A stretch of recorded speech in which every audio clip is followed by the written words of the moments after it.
Today, we're seeing another wave of bullish sentiment in the gold market, driven by fresh institutional forecasts, macro expectations, and long-term technical perspectives.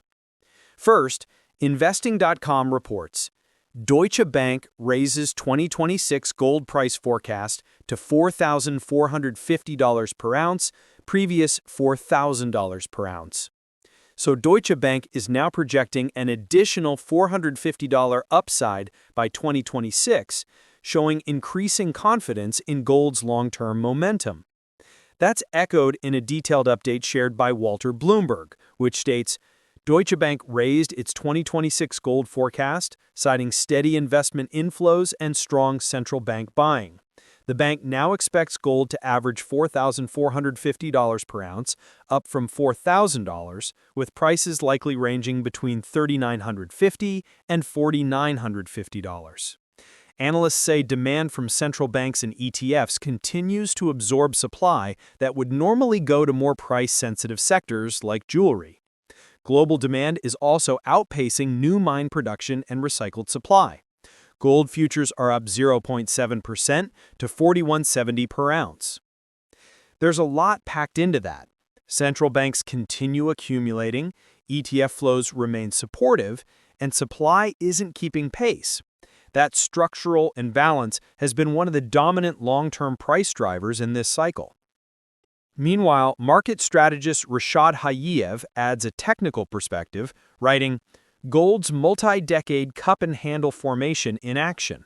Gold more than doubled in less than 2 years upon breaking out from the handle.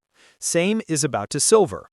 So, from a chart-based point of view, he's framing gold's breakout as part of a multi-decade pattern, suggesting this move isn't just macro-driven, but also historically consistent with how gold is behaved following large consolidations. And then Kitco News captures the short-term market mood, reporting gold surges on renewed Federal Reserve rate cut expectations. Gold prices surged to the upper bound of their recent trading range on Monday, reaching as high as $4,126 per ounce, amid growing optimism that the Federal Reserve will reduce interest rates at its upcoming policy meeting.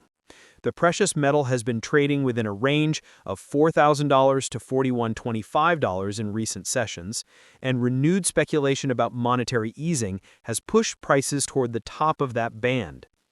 So, near-term price action seems heavily influenced by shifting expectations around Federal Reserve policy, especially the possibility of upcoming rate cuts, which historically reduce the opportunity cost of holding gold. Market analyst The Market Ear highlights a macro driver that isn't discussed nearly enough, writing, Gold loves rising Japanese rates. This remains a massive driver of the shiny metal, despite few talking about it on a daily basis. So while most headlines still focus on U.S. interest rates, the shift in Japan's monetary policy is increasingly influencing global capital flows, and gold appears to be reacting to that dynamic.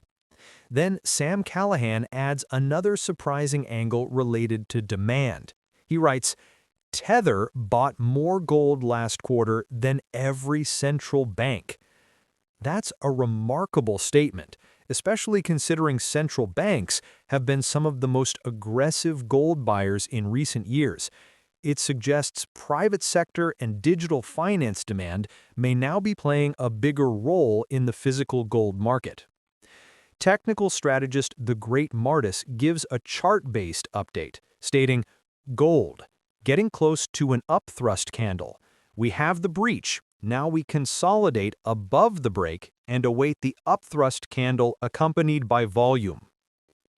So from a price action standpoint, he's watching for confirmation, specifically an uptick in volume to validate the breakout. And finally, Gold Silver HQ shares a geological perspective with top countries by in-ground gold reserves. Number 1, Russia, 12,000 tons. Number 2, Australia, 12,000 tons. Number 3, South Africa, 5,000 tons. Number 4, Indonesia, 3,800 tons. Number 5, Canada, 3,200 tons. Number 6, China, 3,100 tons. Number 7, the United States, 3,000 tons. Number 8, Peru, 2,500 tons. Number 9, Brazil, 2,400 tons. And number 10, Kazakhstan, 2,300 tons. Those numbers remind us that beyond financial markets, gold remains a strategic natural resource tied to geology, mining investment, and long-term national planning. Together, these viewpoints, macro forces, institutional demand, technical setups, and global resource distribution, show just how many factors shape the broader gold narrative. This video is for informational and educational purposes only. It does not constitute financial advice, investment recommendations, or guidance to buy or sell any asset. Always do your own research and consult a licensed financial professional. Markets involve risk, and past performance is not indicative of future results.